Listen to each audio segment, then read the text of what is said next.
Number সুদর্শন পুরুষ। এই তুমি ম্যাডামকে কি বলছো? তুমি আমাকে চেনো?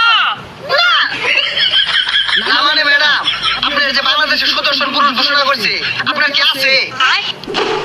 গল্প সিনেমা নয়, গল্প কাহিনী নয়, নয়তো কোনো মহাকাব্য।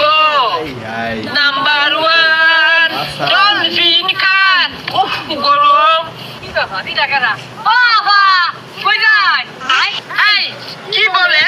আমি বাংলাদেশের এক নাম্বার সুদর্শন পুরুষ। কি আর বলো সুদর্শন পুরুষ? আরে বেড়া না বেডি এটাই তো বুঝতে পারতাছি না। আহা, এ ভাইয়া যে কি বলে না। এই ভাইয়া, আমি হচ্ছি সুদর্শন পুরুষ ভাইয়া। আমি দেখুন কলর পড়তে বলতাছে তুমি কি বেড়া আছর বেডি নাহি? আউ কি করে?